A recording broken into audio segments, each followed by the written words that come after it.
You're tuned in to Qs4 Unchained Radio, and we have a special guest on the show this evening, no other but the Vice President of Urban Network, Mr. Arthur Mitchell. How you doing, Mr. Mitchell? I'm doing great, Kyle. How you doing? I'm really feeling the show, man. I listened to it last week, and it was bumping, man. I was all up in my little office dancing and having a good time. Can you tell the millions of listeners out there what is Urban Network and what it consists of? Well, Urban Network is an organization that was started 30 years ago. We were the first urban music conference and urban publication that was dedicated to breaking new music and new artists into the urban mainstream.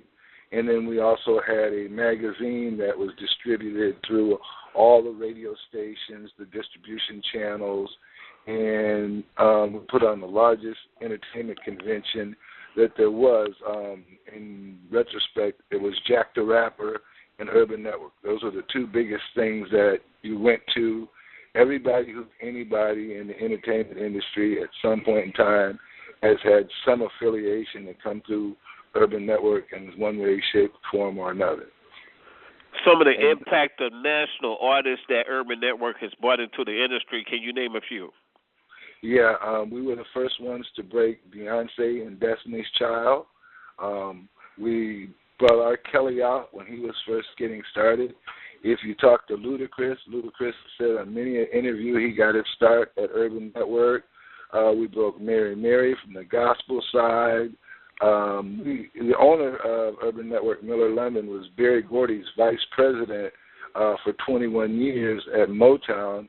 And when I'm from Detroit, and most of the people at Urban Network are from Detroit, so when Motown moved from Detroit to L.A., most of the people moved there, moved to L.A., and then continued to strive in the industry. Some of the people that have graced the covers of our magazine, we've had Flo Rida, we did Soulja Boy, Kanye West, as I said, Beyonce, Destiny's Child, R. Kelly, Will Smith, Snoop, anybody. We had Boys to Men. We've been an integral part of breaking urban artists, but as the music industry changed, with the advent of the internet and the digital revolution, we stopped doing our physical publication, and now we do digital magazine in association with our sister company, Amalgamation Magazine, which we're doing a big Grammy issue coming out in February. We did Tank, we did Lloyd. We're a big part of the Grammys and BET Awards. And now we've kind of shifted our focus, being that in my opinion, and it's our belief that this is the time for the independent. So we work a lot now with independent artists. I work a lot with your brother, Don Cody, at Moses Media, breaking new artists and new talent. We just helped my good friend Leo Rogers, the vice president of Universal Bungalow, with the Barcades' new hit, Grown Folks, which is doing really, really well. We did Kelly Price. I mean, we do a lot of things, but we're really independent friendly, and we've become really focused on our radio side, which is one of the reasons that we're so happy to be affiliated with Qs4 and Unchained, because you bring a lot of new talent. And, of course, we were involved together in the Miami Music Festival, which was a very great event. And so Urban Network Radio, we created Urban Network Radio about 8 years ago, and we've grown it to be in 86 countries, and we have a worldwide listenership of over 2 million people. Well, you've been responsible for many conferences throughout the country, in Atlanta, the Miami Music Fest, just to name a few. That's a big impact on Urban Network. Can you talk about that for a second? Yeah, one of the things that, I'm a firm believer in is that education is the key. He who knows the most always makes the most. And one of the things that I try to emphasize is that a lot of the younger artists, they don't understand the business. This music is a business, and you have to understand how to set yourself up for success. It's more than just about the track. And that's the biggest thing that really, really bothers me. I was just speaking to a young lady yesterday who has a great, great song and very, very talented. And I asked her, I says, now, what did you budget to market this project? And she says, well, we don't have a budget. And I'm saying, you want to come out and you want to compete with Jay-Z, with Eve, with Kanye, with Nicki Minaj, on and on and on, and yet you went in the studio, you recorded a track, and you never thought about how are you going to get this record out.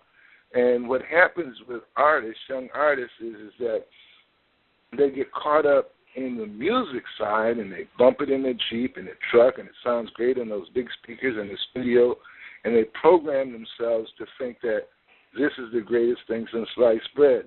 One of the most profound statements that have ever been made that I've ever heard. I once watched Dr. Dre on Good Morning America when he dropped the Chronic 2. And they were interviewing and they were talking about, how great the track and all the tracks he's got. And Dre said, the track part is the easy part. He said, it's the promotion part, it's the hard part. He said, I can lay down the tracks. But when I leave here, I got to go to 27 radio stations. I got to market. I got to promote. I've got to create a demand for this project because at this point in time, nobody wants this song but me. I've got to make people want it. And where artists miss it at is business is supply and demand. If there's no demand for a product, you can't supply it. And what we do in the music industry is we do it the opposite. We create a product that there's no demand for. And so you have to then go the reverse and try to create a demand. And what they do is they spend all their money on producers and on tracks and artwork and posters and flyers. And then when it gets down time to go to radio, to do the social media things that need to be done, the digital things that need to be done, they don't have the resources. It's because before you make a track, you need to make a plan. You need to have a marketing plan, a business plan on how you're going to get the exposure, how you're going to get the record out there. You need to know what it's going to take. I mean, how many downloads do I need to break even? What good is it to make a video if you can't drive enough traffic to get enough hits to drive the video? They don't understand that. That's correct. We're going to take a word, pay some bills, and we're going to be right back with Arthur Mitchell, the man of the man, Vice President, Urban Network, back when we return.